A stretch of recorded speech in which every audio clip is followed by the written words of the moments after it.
Alright, so I'm going to do a little video showing you how to quickly break in your pointe shoes.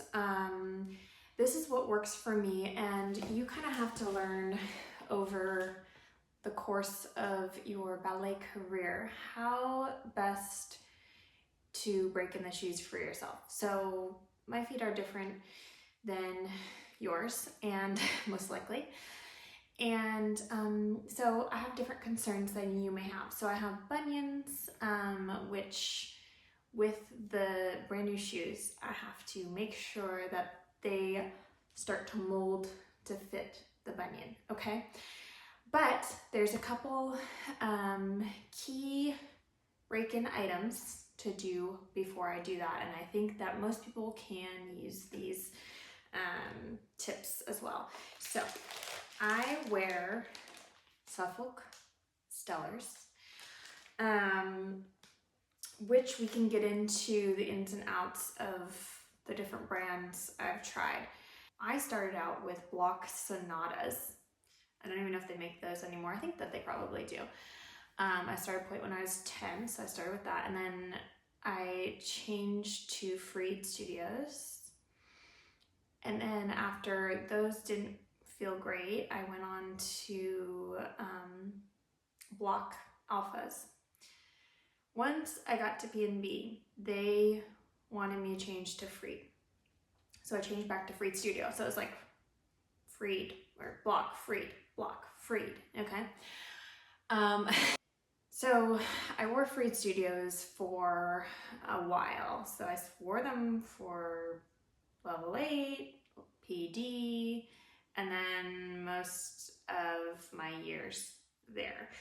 But then I kind of realized that maybe, you know, I've outgrown these shoes, right? Because this is something I've been wearing for a while and I've never quite had it down perfectly. And they weren't customizable because they're stock. And there is a maker of, an ex-maker from Freed who branched off and did his own thing, and that's where Suffolk comes in. So I got to go down to Suffolk, down to Texas. It's in Dallas, Texas, and I did a whole fitting, which was great. So I learned a lot about that, but we can go into that another time.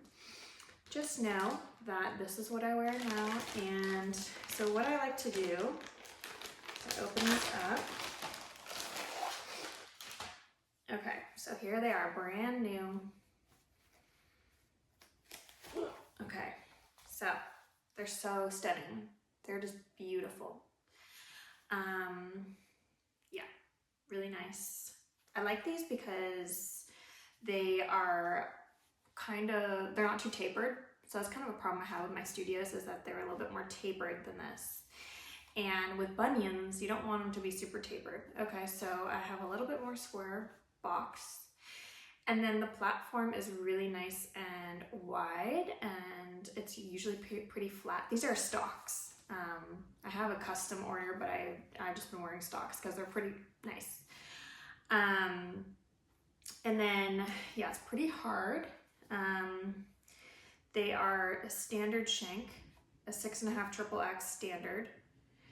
And what I do is, first of all, I'm gonna need to stand up for this. So I put them here on the mat, and then it's the most satisfying crunch.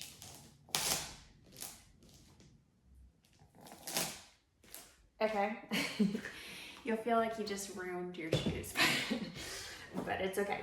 All right, so this is going to allow your bunion to sit into your shoe and to not have your metatarsals just like that.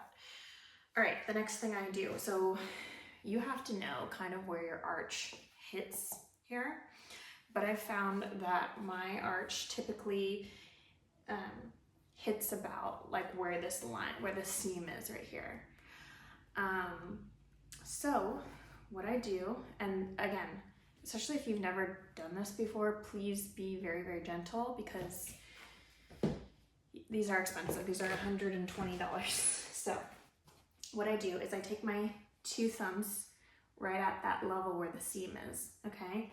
And then I just gently, you can just start by bending this way a little bit.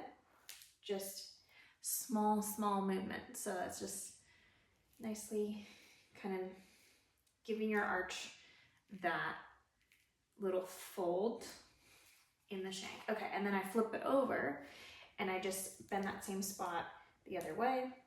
And I just do a little small movement here. Okay, and then I might go back one more time and just ease it. Because if you just kind of crank it, it may snap the shank, okay? So that's what I'm saying, like really, like I hear it, you know, it sounds like it's, I can't go too far with this pair, you know, you kind of get this feeling. Okay, all right. So then I have this, and then, so some people do 3/4 their shanks. I do not like to do that. I have high arches. It does not give me enough support here underneath my heel because there's no shank. I don't know how people do it, honestly. So there's no shank here, which I don't like. And then also when I cut it, it would dig into this part of my foot. So I do not recommend that, but it does work for some people. Okay, so I just go that far and it still has that effect without just totally annihilating the shoe. All right, same thing on this one. So again, 2 thumbs, we work it, you hear it crunching, so don't go too far. It's just gentle. And then flip it the other way. And then you just do that. This one feels a little bit more flexible already. Okay.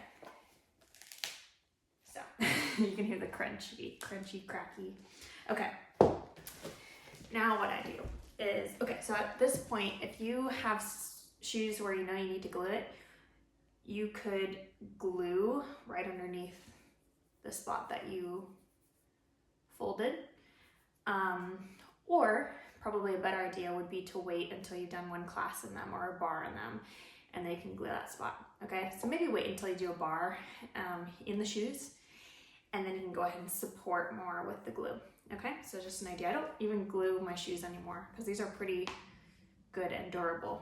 All right, so then I take a look at the platform and I say to myself, well, which one looks more right and left? Okay, which is very subjective, right? So I kind of look for, like, because I don't want to do this on point, I typically look for like a more defined edge on the big toe side. And sometimes you'll see that. Sometimes you see, oh, this looks like it has like a little bit more support right there. I mean, it's very subjective. So I'm just gonna keep them like this, right and left. And then go ahead and slip those on. So I'm gonna tighten down the drawstring here, just to add a little effect there. So see, I can already point my foot, which is good because I'm not even on point. So it's showing that little maneuver I did is already allowing the shoe to shape to my foot. Okay. There we go. And then we just tie this. I keep these tied in a bow, and then I just tuck them in. Okay. Now, another thing I could do before I work within these shoes is I get a little spray bottle. I'll keep this in my dance bag. And it's a little spray bottle that I fill with water. And then I can just spray on my bunion, and on the tailor's bunion it's called. Just so I'm gonna do one spray out there. So maybe 2 sprays, 1 spray. Okay, don't overdo it. Again, we don't wanna kill these shoes before it is time. All right, so that's good because I don't have to really do much more there, and I might glue them. You know, I don't usually glue them, but If I want to make them last a little bit longer, I could glue them. Yeah, so they'll start to mold to your feet a little bit more as you go through the class, and they'll really feel good. So that's just kind of my little trick to getting those pointe shoes stage ready or audition ready, and I hope that helps you. So I'll see you next time.